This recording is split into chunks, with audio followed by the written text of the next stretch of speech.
जय श्री जगन्नाथ भाई मैंने सर्वप्रथम गुरुदेव गणपति और जगदम्बा को प्रणाम करी आज आम आमर एस्ट्रोलोजी सेशन को आगू बढ़ेबा एस्ट्रोलोजी सेशन क्रम रे आज आम पढ़िबा चंद्र कुंडली विचार आउ चंद्र राशि फल ये दीटा जिनस को आमको भलसे मुंडे रखा पड़ो जे आमे मानसागरी पद्धति पढ़ुले आमे बेसिक्स गुड़ाक पढ़ुचे जो गुड़ाक कहते रूट लेवल रिडिंग से गुड़ाक आमे पढ़ुचे कौन सी कुंडली विचार कौन सी कुंडली को भलसे विचार करिकी कहवा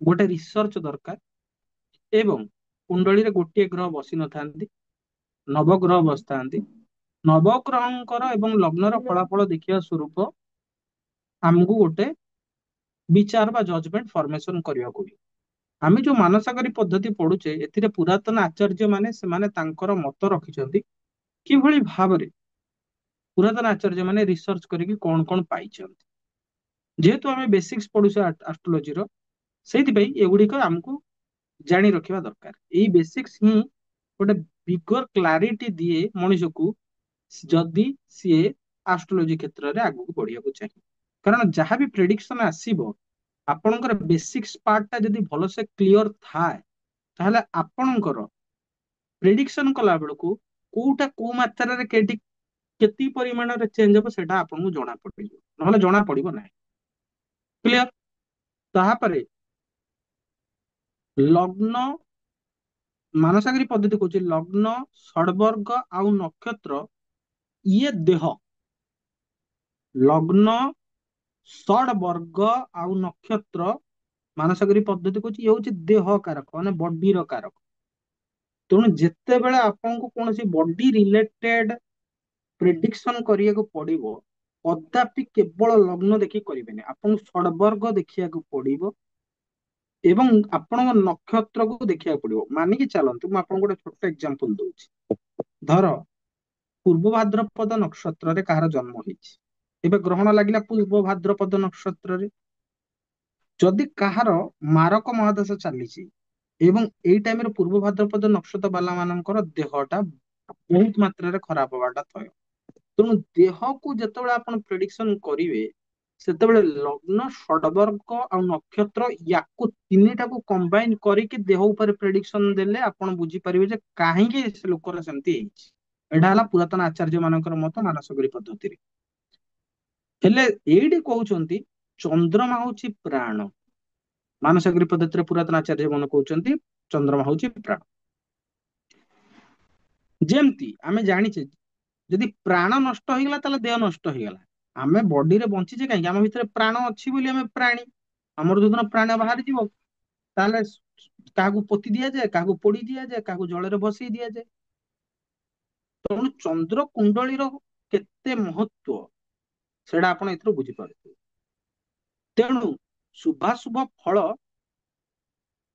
ଚନ୍ଦ୍ରର ବଳଠୁ ହିଁ ଡିପେଣ୍ଡ କରାଯାଏ ମାନେ କୁଣ୍ଡଳୀରେ ଯେତିକି ଯୋଗ ଫର୍ମେସନ ହୁଏ ବିନା ଚନ୍ଦ୍ରର ଷ୍ଟ୍ରେଂଥ ରେ ସେଗୁଡା ସବୁ ଫଳିତ ହବନି ସମସ୍ତଙ୍କର ଗଜା କେଶରୀ ଯୋଗ ଅଛି ତାହେଲେ କଣ ସମସ୍ତେ ସେତିକି ଆମାଉଣ୍ଟର ପଇସା ଇନକମ କରିବେ ନା ଏଇଟା ଚନ୍ଦ୍ରର ବଳ ଉପରେ ଡିପେଣ୍ଡ କରେ ମଣିଷର ଶୁଭାଶୁଭଟା ଚନ୍ଦ୍ରର ବଳ ଉପରେ ବା ଚନ୍ଦ୍ର ଉପରେ କିଭଳି ଭାବରେ ବଳ ଅଛି ଚନ୍ଦ୍ର ଉପରେ କାହାର ମେଲ ନୈସର୍ଗିକ ପାପ ଗ୍ରହଙ୍କର ଦୃଷ୍ଟି ଅଛି ବା ନୈସର୍ଗିକ ଶୁଭ ଗ୍ରହଙ୍କର ଦୃଷ୍ଟି ଅଛି ଏଗୁଡା ସବୁ ଦେଖିବାକୁ ପଡେ ଏଇଟା ଆମେ କ୍ଲିୟର ହେଲେ ଏଇଟା ପ୍ରଥମ ପଏଣ୍ଟ କ୍ଲିୟର ହେଲା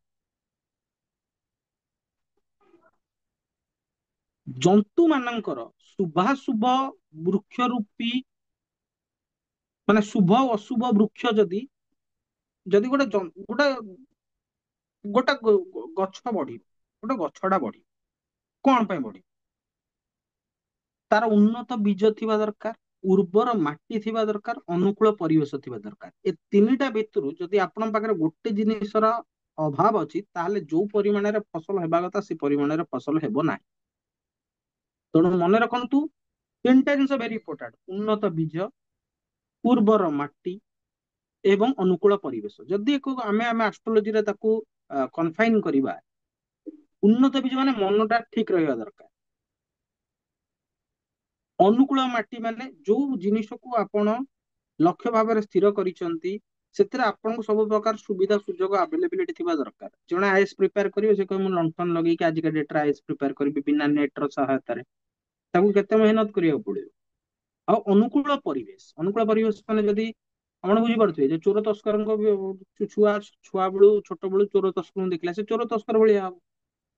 ମୁଁ ଛୁଆ ବେଳେ ବସ ର କଣ୍ଡକ୍ଟରକୁ ଦେଖି ଭାବୁଥିଲି ମୁଁ ବଡ ହେଲେ ବସ କଣ୍ଡକ୍ଟର ହେବି, କାରଣ ସେ ଲୋକମାନଙ୍କୁ ସବୁ ହେକ୍ ହାକ୍ କରିଦଉଛି କି ପଛକୁ ଚାଲ ଆଗକୁ ଚାଲ। ମୁଁ ମୋ କଥାଟା କହୁଛି, ମୁଁ ଆଉ କଥା କହୁଛି। ଠିକ ଅଛି। ତେଣୁ ଚନ୍ଦ୍ରମା ହଉଛି ବୀଜ ସ୍ୱରୂପ, ଲଗ୍ନ ହଉଛି ପୁରୁଷ ସ୍ୱରୂପ। ତେଣୁ ଚନ୍ଦ୍ରମା ହେଲା ପ୍ରକୃତି, ପରମା ପ୍ରକୃତିକୁ ରିପ୍ରେଜେଣ୍ଟ କଲେ, ଏବଂ ଲଗ୍ନ ଯୋଉଠି ଉଦୟ ହେଲା ସେଇଟା ହେଲା ପୁରୁଷ। ଏଇଟା ଆପଣ ମୁଣ୍ଡରେ ରଖିବେ। ଏବେ ଚାଲନ୍ତୁ ଚନ୍ଦ୍ର ରାଶି ଫଳ। ଏବେ ଆମେ 12ଟି ରାଶିରେ ଯଦି ଚନ୍ଦ୍ର ରହିଲା କିଭଳି ଭାବରେ କଣ ଫଳ ଦବ ସେ ବିଷୟରେ ଆଚାର୍ଯ୍ୟ ମାନେ, ପୁରାତନ ଆଚାର୍ଯ୍ୟ ମାନେ ମାନସଗିରି ପଦ୍ଧତିରେ କଣ ଲେଖିଛନ୍ତି ସେଇଆକୁ ଆମେ ବର୍ତ୍ତମାନ ପଢିବା। ଯଦି କୌଣସି ଲୋକ ମେଷ ରାଶିରେ ଜନ୍ମ ହେଲା ତାହେଲେ ମାନସଗିରି ପଦ୍ଧତି କହୁଛି ଚଞ୍ଚଳ ନେତ୍ର, ମାନେ ଚଞ୍ଚଳ ନେତ୍ର ରହିବ ତାର, ନିତ୍ୟ ରୋଗୀ, ଧର୍ମ ଆଉ ଧନ ଉପାର୍ଜନ କରିବା ବାଲା, ସ୍ଥୂଳ ଜଙ୍ଘ ବାଲା, କୃତଘ୍ନ, ପାପହୀନ, ରାଜକୀୟ ସମ୍ମାନରେ ସମ୍ମାନିତ, ସ୍ତ୍ରୀଜନ ବଲ୍ଲଭ, ଦାତା, ଜଳକୁ ଡରିବା ବାଲା, ପ୍ରଚଣ୍ଡ କର୍ମ କରିକି, ମାନେ ବହୁତ ପ୍ରଚଣ୍ଡ କର୍ମ କରିକି ତାପରେ ନମ୍ର ହବ। ଏଇଟା ହେଲା ମେଷ ରାଶିର ଫଳ। ଏ ଫଳଟା ଯଦି ଚନ୍ଦ୍ର ଉପରେ ପାପ ଗ୍ରହଙ୍କର ଦୃଷ୍ଟି ଅଛି ତାହେଲେ ଫଳରେ ବୃଦ୍ଧି ହବ, ଯଦି ଶୁଭ ଗ୍ରହଙ୍କ ଦୃଷ୍ଟି ଅଛି ତାହେଲେ ଯୋଉଗୁଡାକ ଶୁଭ ଫଳ ସେଥିରେ ବୃଦ୍ଧି ହବ। ଏଥିରେ ବୁଝିବାର କୌଣସି ବାକି ଜିନିଷ ନାହିଁ। ଯଦି କୌଣସି ଲୋକ ବୃଷ ରାଶିରେ ଜନ୍ମ ହେଲା ତାହେଲେ ସେ ଲୋକ ଭୋଗୀ, ଦାତା, ପବିତ୍ର, ଚତୁର, ମହାବଳବାନ, ବୁଦ୍ଧିମାନ, ଧନୀ, ବିଳାସୀ, ତେଜସ୍ୱୀ ଆଉ ସୁନ୍ଦର ନେତ୍ର ବାଲା ହେଇ, ଏଟା ମାନସଗିରି ପଦ୍ଧତି କହୁଛି। କାହିଁକି? ଆରେ ବାପା ବୃଷେ ଚନ୍ଦ୍ର ଉଚ୍ଚ, 0 ରୁ 3 ଡିଗ୍ରୀ ପର୍ଯ୍ୟନ୍ତ ବୃଷରେ ଚନ୍ଦ୍ର ଉଚ୍ଚ, 3 ରୁ 30 ଡିଗ୍ରୀ ପର୍ଯ୍ୟନ୍ତ ହଉଛି ଚନ୍ଦ୍ରର ମୂଳ ତ୍ରିକୋଣ ବୃଷ ରାଶି। ତେଣୁ ବୃଷ ରାଶି ହେଲା ମାନେ ତାର ଏଇ କ୍ୟାରେକ୍ଟରିଷ୍ଟିକ୍ସ ରହିବ। ପୁଣି କହି ରଖେ ଆପଣଙ୍କୁ ସେ ଗୋଟିଏ ପଦ୍ଧତି ମନେ ରଖିବାର ଅଛି, ମୁଁ ବାରମ୍ବାର ଏଟା ରିପିଟ କରିବିନି। ଯଦି ନୈସର୍ଗିକ ପାପ ଗ୍ରହଙ୍କର ଦୃଷ୍ଟି ଅଛି ଏ ଫଳରେ କମି ହେବ, ନୈସର୍ଗିକ ଶୁଭ ଗ୍ରହଙ୍କ ଦୃଷ୍ଟି ଅଛି ଏ ଫଳରେ ଉତ୍ତରୋତ୍ତର ବୃଦ୍ଧି ହେବ। ଯଦି କୌଣସି ଲୋକଙ୍କର ମିଥୁନ ରାଶି ହେଇଛି ବା ମିଥୁନ ରାଶିରେ ସେ ଲୋକ ଜନ୍ମ ହେଇଛନ୍ତି ତାହେଲେ ପ୍ରିୟ ବକ୍ତା, ବହୁତ ସାଙ୍ଗ, ଚଞ୍ଚଳ ନେତ୍ର, ଦୟାବାନ, ମୈଥୁନ ପ୍ରିୟ, ସଙ୍ଗୀତକୁ ଜାଣିବା ବାଲା, ବିଭିନ୍ନ କଳାକୁ ଜାଣିବା ବାଲା, ଯଶସ୍ୱୀ, ଧନବାନ, ଗୁଣବାନ, ଗୌରବର୍ଣ୍ଣ, ଲମ୍ବା ଦେହ, କହିବାରେ ବହୁତ ଚତୁର, ମେଧାବୀ, ନିଶ୍ଚିତ ସଂକଳ୍ପ କରିବା ବାଲା, ସମର୍ଥ ଆଉ ନୀତିବାଦୀ ହୋଇଥାଏ। ଯଦି ଜନ୍ମ ସମୟରେ କୌଣସି ଲୋକ କର୍କଟ ରାଶିରେ ଜନ୍ମ ହବ ତାହେଲେ କଣ ହବ?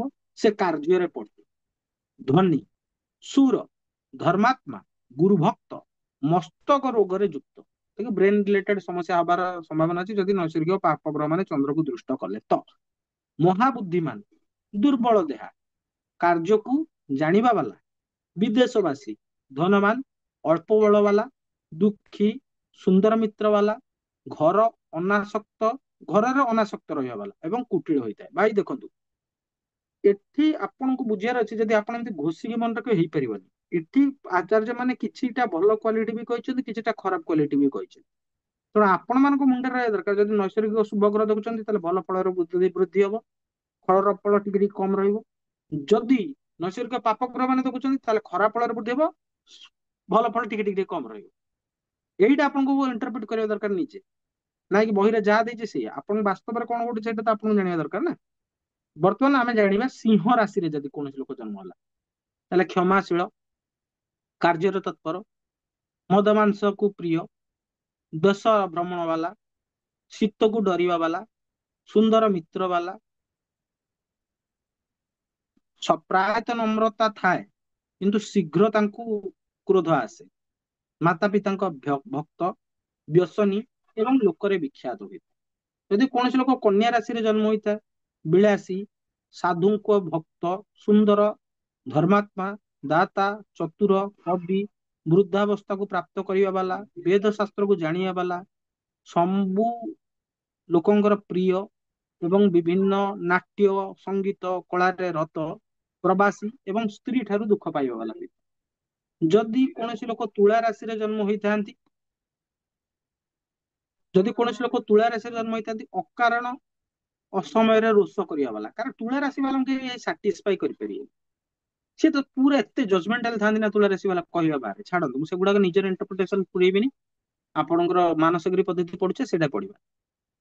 ଦୁଃଖୀ, କୋମଳ ବଚନ, ଦୟାଳୁ, ଚଞ୍ଚଳ ନେତ୍ର, ଚଳ ଧନ, ଘରରେ ବୀରତା ଦେଖେଇବା ବାଲା, ବାଣିଜ୍ୟରେ ଚତୁର, ଦେବତାଙ୍କ ଭକ୍ତ, ମିତ୍ରଙ୍କ ସହିତ ପ୍ରେମ ରଖିବା ବାଲା, ପରଦେଶବାସୀ ଆଉ ବନ୍ଧୁ ମାନଙ୍କର ପ୍ରିୟ ହୋଇଥାଏ।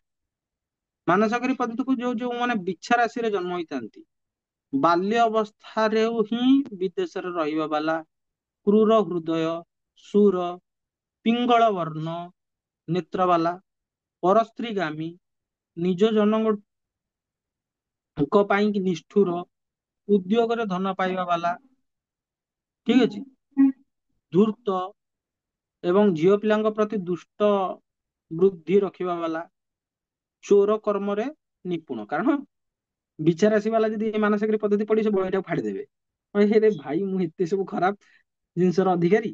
ଆକ୍ଚୁଆଲି ସେଟା ନାହିଁ। କଥାଟା ହେଲା କି ମାନସିକ ପଦ୍ଧତିରେ ବିଚାରାଶିକୁ ଏମିତି ଆଚାର୍ଯ୍ୟ ମାନେ କାହିଁକି କହିଛନ୍ତି, କାରଣ ସେମାନେ ସେଠି ଚନ୍ଦ୍ରଟା ନୀଚ ହେଇଯାଏ ଆଉ ସେମାନେ ପ୍ରାୟତଃ ଏଇଭଳି କାମ କରନ୍ତି। ଆପଣ ବିଚାରାଶି ବାଲାଙ୍କୁ ଦେଖିବେ, ଠିକ ଅଛି। ତାପରେ ଧନୁ ରାଶିରେ ଜନ୍ମ ହୋଇଥିବା ଲୋକ, ଧନୁରାଶି ବାଲାଙ୍କର ଜନ୍ମ ହୋଇଥିବା ଲୋକ, ସେ ସୁର, ସଦ୍ବୁଦ୍ଧି, ସାତ୍ವಿକ, ଲୋକପ୍ରିୟ, ଶିଳ୍ପ ବିଦ୍ୟାରେ ନିପୁଣ, ଧନବାନ, ସୁନ୍ଦର ସ୍ତ୍ରୀର ପତି ନହେଲେ ସୁନ୍ଦର ସ୍ତ୍ରୀର ପତ୍ନୀ, ଏ ସୁନ୍ଦର ସ୍ୱାମୀର ପତ୍ନୀ, ମାନି, ସच्ଚରିତ୍ର, ମୃଦୁ ଆଉ ପ୍ରିୟଭାଷୀ, ତେଜସ୍ୱୀ ଏବଂ ସ୍ଥୂଳ ଶରୀର ବାଲା ହୋଇଥାଏ। ମକର ରାଶିରେ ଯଦି କୌଣସି ଲୋକ ଜନ୍ମ ହେଇଥିବ, ତାହେଲେ ନିଜ କୂଳରେ ହୀନ, ସ୍ତ୍ରୀଙ୍କ ବଶରେ ରହିବା ବାଲା, ପଣ୍ଡିତ ମାନଙ୍କ ସହିତ ବିବାଦ କରିବା ବାଲା ନିନ୍ଦୁକ ହୋଇଥାଏ। ସ୍ତ୍ରୀ ମାନଙ୍କ ପ୍ରିୟ, ପୁତ୍ରବାନ, ମାତାଙ୍କ ପ୍ରିୟ, ଧନବାନ, ତ୍ୟାଗୀ, ସୁନ୍ଦର ଚାକର ରଖିଲା ବାଲା, ଦୟାଳୁ, ବହୁତ ବନ୍ଧୁ ବାଲା ଏବଂ ଅନ୍ୟମାନଙ୍କଠୁ ସୁଖ ପାଇଲା ବାଲା ହୋଇଥାଏ। ଯଦି କୌଣସି ଲୋକ କୁମ୍ଭ ରାଶିରେ ଜନ୍ମ ହୋଇଥାଏ ତ କଣ ହବ? ମାନସଗିରି ପଦ୍ଧତି କହୁଛି ଯେ ଦାତା, ଆଳସୀ, କୃତଜ୍ଞ, ହାତୀ ଘୋଡା ଆଦି ଯୋଉ ଧନ ସଂଯୁକ୍ତ କରିବା ବାଲା, ସୁନ୍ଦର ଦୃଷ୍ଟି, ସୌମ୍ୟ ମୂର୍ତ୍ତି, ଧନ ଆଉ ବିଦ୍ୟାରେ ଉଦ୍ୟୋଗବାନ ଏବଂ ବେଙ୍ଗ ଭଳିଆ ତାଙ୍କର ପେଟଟି ହେଇଥିବ ଆଉ ନିର୍ଭୟ ହୋଇଥାଏ। ମାନସଗିରି ପଦ୍ଧତି ଯୋଉ ଲେଖୁଛି, ମୁଁ ବି ପଢିକି ମୁଁ ବି ଆଚମ୍ବିତ ହେଇଯାଉଛି କି ଆଚାର୍ଯ୍ୟ ମାନେ ଏମିତି କଣ ଲେଖିଛନ୍ତି। ବଟ୍ ଆମେ ପରେ ରିସର୍ଚ୍ଚ କରିବା, ଆମେ ଯେହେତୁ ବେସିକ୍ସ ଗୁଡା ପଢୁଛେ, ତାକୁ ରିସର୍ଚ୍ଚ କରିବା କି ସତରେ ଏଗୁଡା ସବୁ ଯୋଉଟା ହଉଛି ସେଗୁଡା ସତ୍ୟ କି ନ ସତ୍ୟ। ତାପରେ ଆସିଲେ ଯଦି କୌଣସି ଲୋକ ମୀନ ରାଶିରେ ଜନ୍ମ ହେଇଛନ୍ତି, ସେଇଠି ମାନସଗିରି ପଦ୍ଧତି କହୁଛି ଗମ୍ଭୀର ଚେଷ୍ଟା ରଖିବା ବାଲା, କୌଣସି ବି କାମ କରିବ ଗମ୍ଭୀର ଚେଷ୍ଟା ରଖିବା ବାଲା, ସୁର, କହିବାରେ ଭାରି ଚତୁର, କ୍ରୋଧୀ, କୃପଣ, ଜ୍ଞାନୀ, ଗୁଣରେ ପୂଜ୍ୟ, କୂଳରେ ପ୍ରିୟ, ଦେବ ଆରାଧକ, ଶୀଘ୍ର ଶୀଘ୍ର ଚାଲିଲା ବାଲା, ସଙ୍ଗୀତଜ୍ଞ, ସୌମ୍ୟ ମୂର୍ତ୍ତି ଆଉ ବନ୍ଧୁ ମାନଙ୍କର ପ୍ରିୟ ହୋଇଥାଏ। ତେବେ ଆଜିର ସେସନରେ ଆଜି ଆମେ ଜାଣିଲେ ଚନ୍ଦ୍ରଙ୍କର ଚନ୍ଦ୍ର କୁଣ୍ଡଳୀର ମହତ୍ଵ ଏବଂ ଚନ୍ଦ୍ର କୁଣ୍ଡଳୀର ମହତ୍ଵ ଆମେ ଜାଣିଲେ, ଚନ୍ଦ୍ର କୁଣ୍ଡଳୀର ବିଚାର କାହିଁକି କରାଯାଏ ସେଟା ବି ଜାଣିଲେ, ଚନ୍ଦ୍ର କୁଣ୍ଡଳୀର ବିଚାର କାହିଁକି କରାଯାଏ ସେଟା ବି ଜାଣିଲେ ଏବଂ ବିଭିନ୍ନ ରାଶିରେ ଉତ୍ପନ୍ନ ହୋଇଥିଲା କିଭଳି ଭାବରେ ତାଙ୍କର ନୈସର୍ଗିକ କାରକ ତତ୍ଵ ରହିବ। ମୋ ଚନ୍ଦ୍ର ଯଦି ବିଭିନ୍ନ ରାଶିରେ ଥାଏ ତାହେଲେ ତା ନୈସର୍ଗିକ କାରକ ତତ୍ଵ କଣ କଣ ରହିବ, ସେ ବିଷୟରେ ଆଲୋଚନା କଲେ। ଆଜି ସେସନ ପାଇଁ ଏତିକି। ସମସ୍ତଙ୍କୁ ଜୟ ଶ୍ରୀ ଜଗନ୍ନାଥ।